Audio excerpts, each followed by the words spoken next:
especially little girls, because I want to make sure that they can be whoever they want and do what they love, and just like be here, and not because their parents didn't go to school or because they don't have role models that look like them, that they can still do it. And I think that's what really passionate about what I do.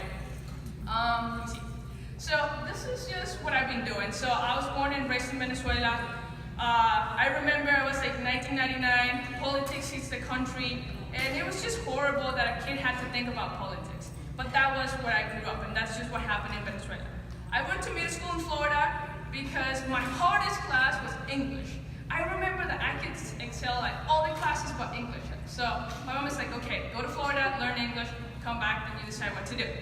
So I learned English, and English was like super easy. I remember that I was like making fun of the teacher. Oh, is that how you say that? But that was just fun. Then I did the IB, the International Baccalaureate.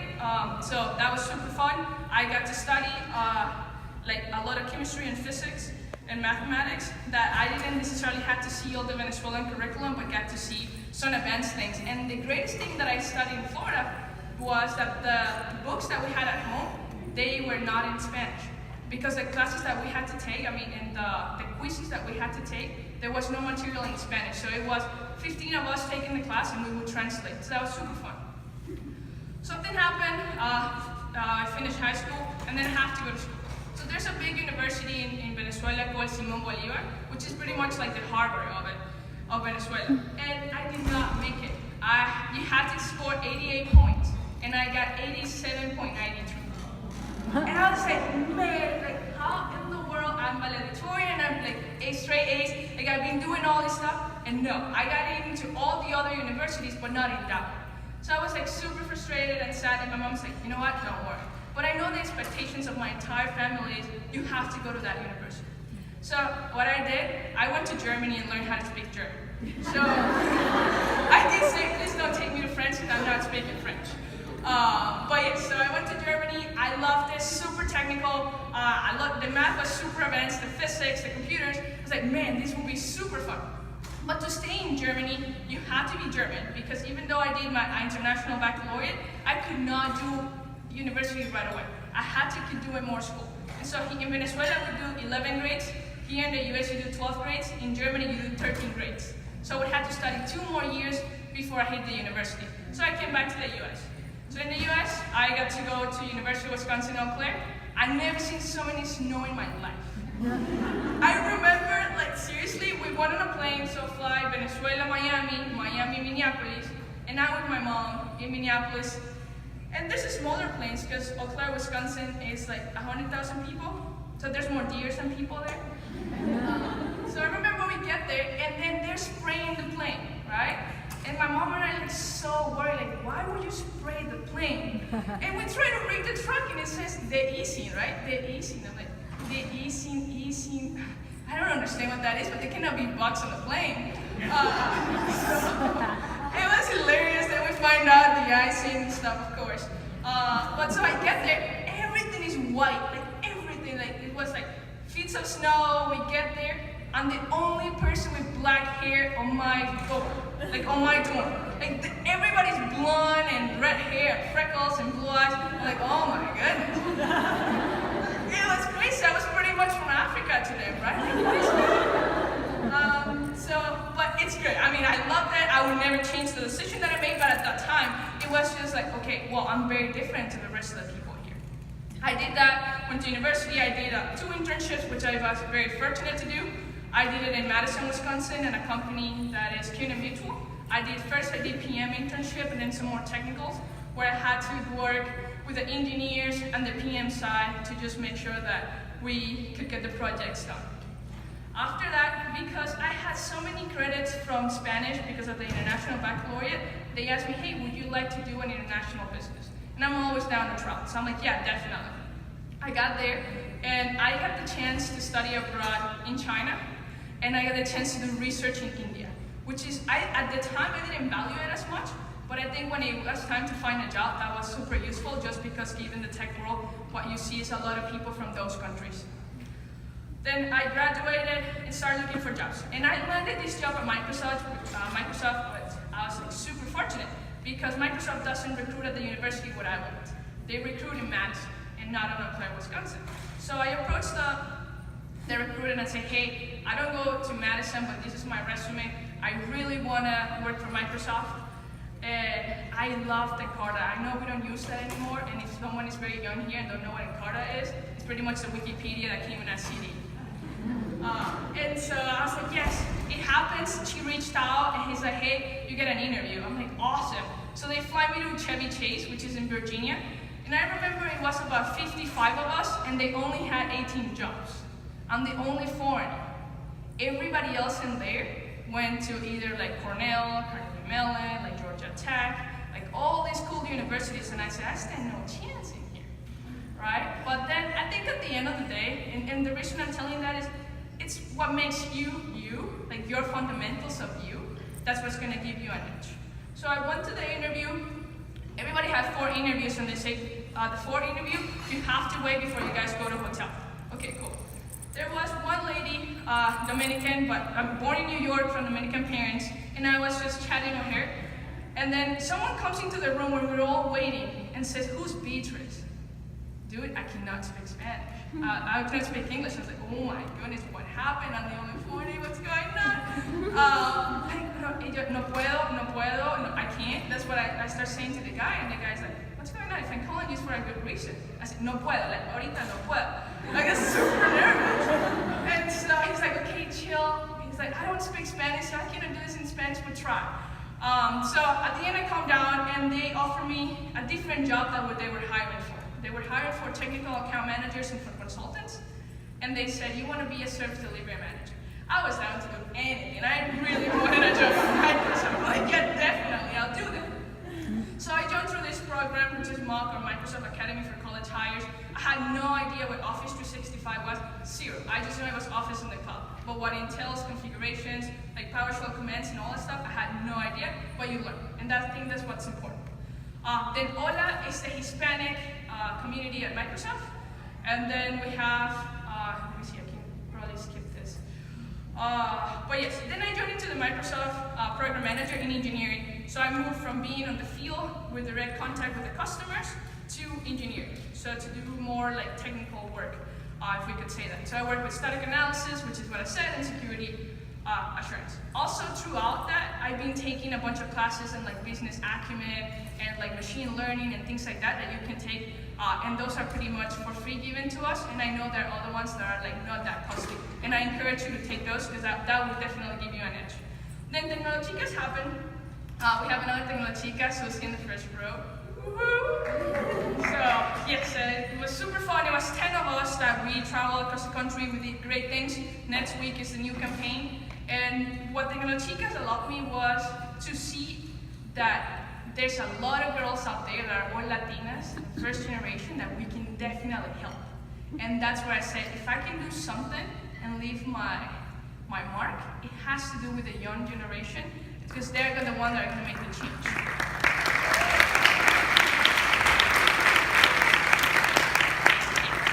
So we travel, have some pictures later. Then Nuevo Foundation started because Tecnolochicas is like a year and a half ambassador role, then you move to somebody else. So I'm like, I really want to keep doing this because I really believe in the cause. We already taught about 200 kids, and the next week we're teaching 80 girls from like rural areas in Washington, and we're bringing them to Microsoft, and I just finally finished my master's. It was a lot just because I had to do work plus doing this, but it's done. Cool. So Latinas in the technical role. So first of all, be proud of who you are. You're here and you're where you are because you deserve it. It's not because you're a woman, it's not because you're a woman of color, it's because you deserve it. You have the skills, and you have everything that you need for that role. So be proud of who you are, and don't forget where you come from. Being a Latina, I see it as an opportunity. So there's Yari in the room, I don't know where she's at. There she is. There's only 2 Latinas in our building at Microsoft. Microsoft have 120 buildings. We work in building 44. There's only 2, Yari and myself. Yari's from Colombia and me from Venezuela. And funny enough, she's from the border town and I'm from the other border town. So 50 kilometers apart.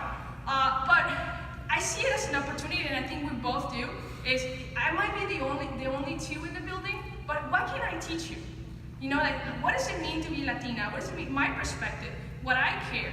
And I think for me is not only seeing the bad aspect, but see it as an opportunity. See it as, I can do this, I can teach you this. This is where I come from, I want you to know.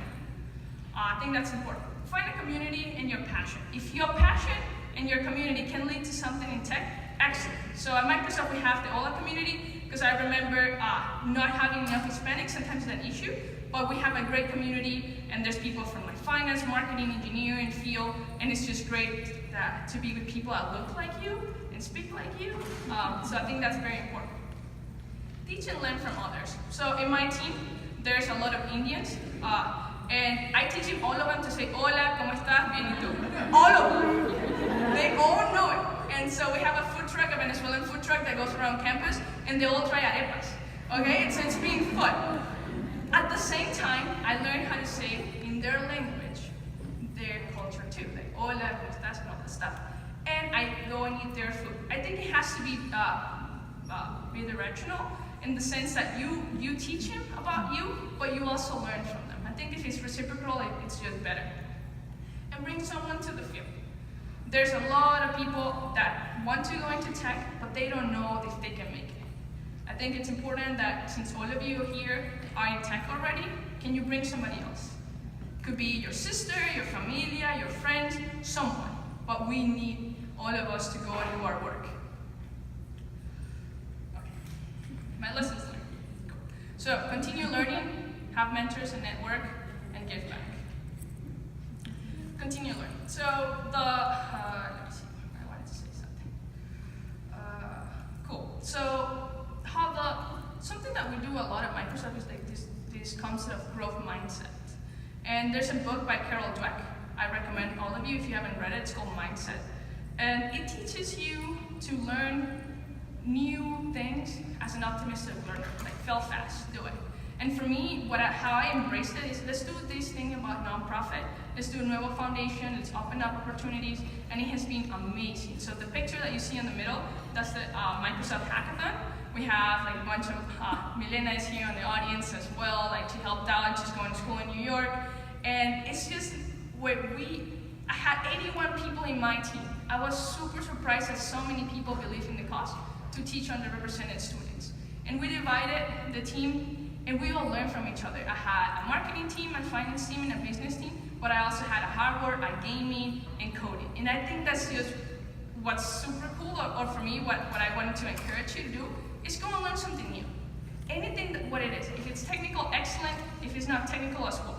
But let's remember that soft skills are very important in the world that we are. Something else that I wanted to mention here is when somebody that doesn't necessarily belong to the like the Hispanic or Latino community, just bring them in. Just make it feel welcome. Because every time we go somewhere else, I think at least in my in our Microsoft culture where we've been, we always feel welcome. So just make sure that you bring them in as well. Okay. So mentors and network.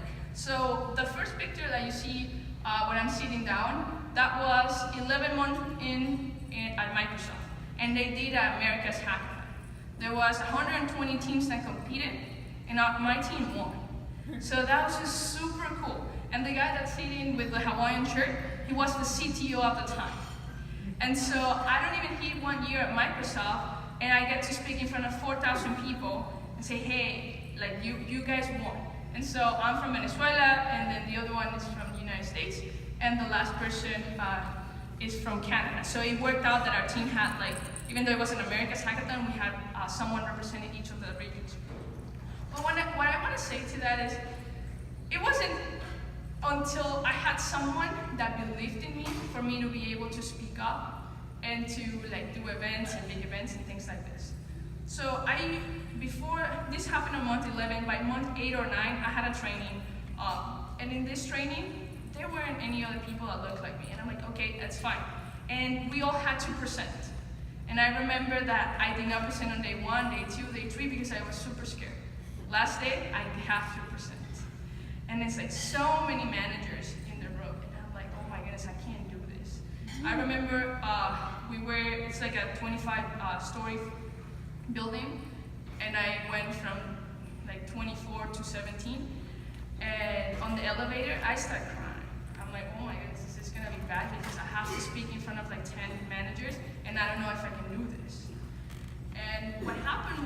was this lady, Therese Johnson, I'm never gonna forget, and she looked at me and said, "Why are you crying?" And I said, "I don't think I can do this. I don't think I can go there and just, go and present." And I remember this vividly. She grabbed me and said, "You got this, you can do it, and I believe in you. And you're here because you belong. I want you to know that. So just go to the restroom, wash that face, and you come back." And she gave me a hug. That changed everything for me, because I knew that someone believed in me. And I think that was like a pivotal moment in my professional and personal life, that someone was there. And even though she was African American, I was from here, I was like, oh my goodness, and she really believed in me, and that changed me. And so, I don't know, maybe you don't have that person to give you a hug in that moment, but there's always going to be an on-off moment. Just take it, and go for it. I think that would change, and since that moment, I haven't been nervous to speak to anyone, or to help somebody else, or to reach out, or ask for help, or ask questions. So that was before, then I could do these big events. Otherwise, there was no way I could have done it. And the other two, something that Jocelyn was mentioning, is do a lot of stuff for Latin America. The picture at the bottom, that was in Guadalajara. There's an organization called Generations, and they teach people that went into a different path to be technical in 6 months. So that was just super fun. That's part of networking and helping others. The same it can happen, the other one was at the University of Melbourne in Australia, because I got to go to a conference in Sydney, Australia, and they were like, "Can you come back?" I'm like, "Oh, I wish." But so I did it via Skype, so it's been fun. Giving back. Okay, this one, I have 2 stories that I want to share, and I think we have time, correct? Not yet? Not quite? Okay, let me just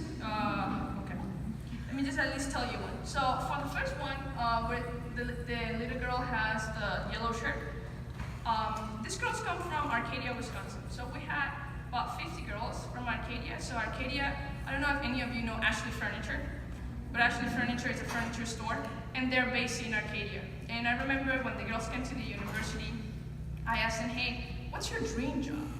And most of them raised their hand and said, "I want to work at the factory line at Ashley Furniture." These are all Hispanic ladies, all of them. And so I'm like, okay, cool. So I teach them how to code using Small Basic, hour of code. We did the first emoji. It was super fun. Before they had to go back, I asked them to fill out a survey. And the greatest thing was every single girl wrote down that because of the event, they wanted to go to college.